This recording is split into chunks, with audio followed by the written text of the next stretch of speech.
नमस्कार, माझे नाव समृद्धी सुभाष सांगले. माझ्या कथेचे नाव आहे पाठीवर ताप, लेखिका प्रतिभा सराफ. ही गोष्ट मिठू मिठू या पुस्तकातून निवडली आहे. आज मला माझ्या लहानपणीची एक गोष्ट आठवत आहे. तेव्हा मी 7वी इयत्तेत शिकत होते. अतिशय लाजरीबुजरी होते. जेव्हा एखादे शिक्षक गरज असायचे तेव्हा आमच्या वर्गातले विद्यार्थी स्टेजवर चढून गोष्टी सांगायचे, विनोद सांगायचे, गमती सांगायचे. एखादा मुलगा तर मस्तपैकी ॲक्टिंग करून दाखवायचा. काही मुली गाणी म्हणून दाखवायच्या. एक राकेश नावाचा मुलगा तर इतका बिंदास होता की तो शाळेतल्या शिक्षकांच्या नकला करून दाखवायचा. मी कधी स्टेजवर चढलेच नाही.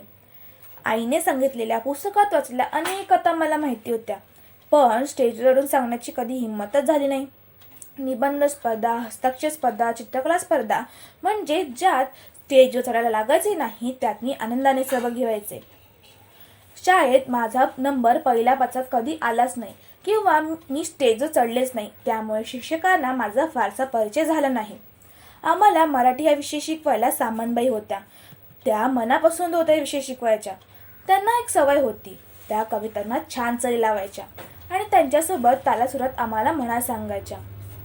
त्यांनी शिकवलेली वीररसाची कविता अजूनही मला चांगलीच आठवते. खबरदार जर टाच मारुनी जाल पुढे, ही बाबा टक्क्यांची कविता आजही चांगलीच आठवते. छत्रपती शिवाजी महाराजांच्या राज्यात एक लहान मुलगा राज्याची वेस राखताना एका घोडेस्वाराला अडवतो. त्याला दरडावून प्रश्न विचारतो आणि कवितेच्या शेवटी असे कळते की तो घोडेस्वार कोणी साधा सुद्धा माणूस असून चक्क शिवाजी महाराज स्वतःच असतात. आपल्या राज्याचे रक्षण करणाऱ्या या मुलावर महाराज खूप खुश होतात. कौतुकाची थाप त्याच्या पाठीवर देतात. ही कविता बाईंनी आम्हाला अशी शिकवली की आमच्या अंगात वीररस संचारला. जणू काही तो प्रसंग आमच्या समोर घडतो की काय असे वाटत होते. या बाई कधी कधी काही विद्यार्थ्यांना स्टेजवर येऊन कविता म्हणा सांगायच्या. यांच्या या सवयीला मी थोडी घाबरायचे. याला 2 कारणे होती. एक म्हणजे स्टेजवर चढून काही सादर करणे याची भीती आणि दुसरे म्हणजे मला काही पाठच व्हायचे नाही. पण का कुणास ठाऊक बाईंनी मला वर्षभर कविता म्हणा स्टेजवर बोलावलंच नाही. एकदा बाईंनी आम्हाला मुलाखत लिहून आणायला सांगितली. त्या म्हणाल्या, कोणाची मुलाखत घ्यायची हे तुमचे तुम्ही ठरवा. त्याप्रमाणे त्यांना कोणते प्रश्न विचारायचे हे तुम्ही ठरवा, पण त्या प्रश्नांची उत्तर मात्र त्या क्षेत्रातील योग्य व्यक्तीकडून मिळवून लिहा. दुसऱ्या दिवशी रविवार होता. शाळेला सुट्टी होती. सोमवारी मुलाखत लिहून न्यायची होती. मी रविवारी सकाळी आईला मदत करण्यासाठी म्हणून स्वयंपाकघरात बसून वाटणे सोलत होती. समोर खिडकी होती. खिडकीच्या बाहेर कचरा वेचक बाई नेहमीप्रमाणे कचऱ्यातून प्लास्टिकच्या पिशव्या, काचेच्या बाटल्या, धातूचे तुकडे व असे काही बाई जे विकून पैसा मिळतो ते आपल्या गोंडपाडाची पिशवी टाकत होती. आई सहजच खिडकीत आली आणि पटकन त्या बाईला म्हणाली, हे घ्या, रात्रीच्या पोळ्या उरल्यात आणि 2 आंबे देखील घ्या.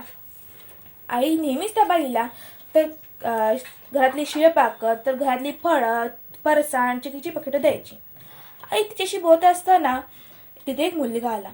त्याने त्या बाईच्या खांद्यावरची गोंडपाडाची जाड पिशवी आपल्या खांद्यावर टाकली आणि त्यात काहीतरी टाकले. आईने विचारले, कोण गा हा? ती म्हणाली, लेकरू आहे. कितवीत आहे? 7वीत आहे. आईने कौतुकाने त्याच्याकडे पाहिले आणि म्हणाली, गुणी आहे लेकरू. 7वीत असूनही आईसोबत कचरा गोळा करायला येतो.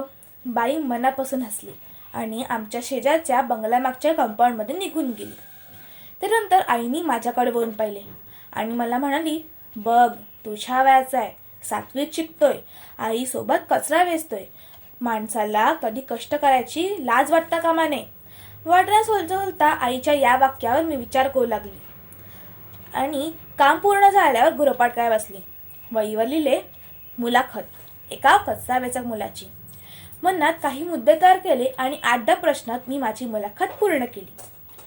दुसऱ्या दिवशी बाईंनी वया गोळा केल्या आणि त्या वर्गातली 2 विद्यार्थ्यांनी त्या उचलून स्टाफ रूममध्ये नेऊन ठेवल्या. त्यानंतर पुढच्या सोमवारची गोष्ट. बाई वर्गात आल्या आणि म्हणाल्या, मुलाखत लिहायची तुम्हा मुलांची पहिलीच वेळ, तरी सुद्धा छान माहिती गोळा करून तुम्ही मुलाखती लिहिल्या.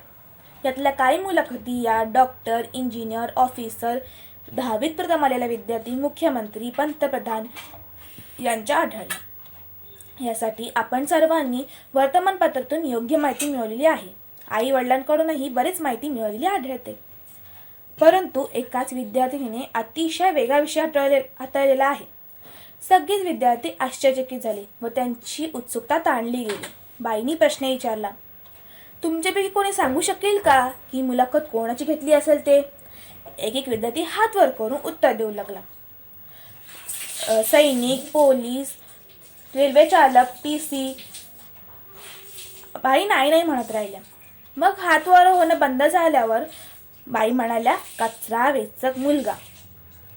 सगळे विद्यार्थी आश्चर्यचकित झाले. बाईंनी पुढचा प्रश्न विचारला, कोण लिहिली असेल ही मुलाखत? विद्यार्थ्यांनी पुन्हा हात वर करण्यास सुरुवात केली. सुमेधा, स्वाती, रक्षा, दीपाली. बाई नाही नाही म्हणत राहिल्या. विद्यार्थी एकेकाची नाव घेत गेले. ही जी नावे वर होती ती वर्गातल्या हुशार विद्यार्थ्यांची होती. त्यांचा वर्गात अव्वल नंबर असायचा. मग सगळ्यांचे लक्ष लागले की बाई आता कोणाचं नाव घेणार. मग बाईंनी माझे नाव घेतले. सगळे विद्यार्थी आश्चर्यचकित झाले. मी खूप खुश झाले आणि थोडे भांबवलेही, कारण वर्गात असे कौतुक करण्याचा माझा पहिलाच प्रसंग होता. बाईंनी मला स्टेजवर बोलावले आणि म्हणाले आणि चक्क एक गुलाबाचे फूल माझ्या हातात दिले. माझा आनंद गगनात मावण्याचा झाला. मी पटकन वाकून बाईंना नमस्कार केला. बाई म्हणाल्या, सगळ्यांना उत्सुकता आहे की कचराच्या मुलाच्या मुलाखतीत नेमकं काय असणार आहे, तर ती मुलाखत तू वाचून दाखवायची आहेस. असे म्हणत बाईंनी हाजिरी रजिस्टरमधून माझी वही बाहेर काढली व मुलाखत लिहिले पान काढून माझ्या हातात दिली. मी मनापासून खरे सांगते, मी प्रथमच काही वाचण्यासाठी स्टेजवर उभी होती. माझ्या मनात भीतीचा अंशही नव्हता, कारण बाईंनी माझे कौतुक केल्यामुळे माझ्यात वेगळाच आत्मविश्वास निर्माण झाला होता. मी पूर्ण मुलाखत व्यवस्थित वाचून दाखवली. सगळ्यांनी टाळ्या वाजवल्या. त्यानंतर बाईंनी माझी वही स्वतःकडे घेतली व त्यातील शेवटचा प्रश्न व शेवटचे उत्तर स्वतःच्या पद्धतीने वाचायला सुरुवात केली. प्रश्न, मला माझ्या आईने काही काम सांगितल्यावर ते करत असताना माझ्या मैत्रिणी माझ्या घरी आल्या की मला लाज वाटते. तर तू तुझ्या आईसोबत कचऱ्यातून वस्तू गोळा करत असताना तुझ्या शाळेतल्यांनी कोणी तुला पाहिलं तर तुला लाज वाटत नाही का? उत्तर, मी माझ्या आईसोबत कचऱ्यातून वस्तू गोळा करत असताना माझ्या शाळेतल्या विद्यार्थ्यांनी, त्यांच्या पालकांनी, शिक्षकांनी कितीदा पाहिले. जर माझी आई कचरा गोळा करून आमचे घर चालवते, आम्हाला जेव खाऊ घालते, आम्हाला शिक्षण देते, तर तिचे काम कमी करण्यासाठी, तिला मदत करण्यासाठी तिच्या कामांना हातभार लावला तर त्यात लाज कसली? माझी आई म्हणते, माणसाला भीक मागायची लाज वाटली पाहिजे, कष्ट करायची नाही. या वाक्याने मी माझी मुलाखत पूर्ण केली होती. बाईंच्या भारदस्त आवाजामध्ये ते प्रश्न आणि उत्तर ऐकल्यावर वर्गात टाळ्यांचा कडकडाट झाला. बाई म्हणाल्या, ही मुलगी पुढे गेल्यावर मोठी लेखिका होईल, कारण वेगळा आणि स्वतंत्र विचार करण्याची तिची क्षमता आहे. खूप मोठी हो. माझा आशीर्वाद आहे बाळा. धन्यवाद.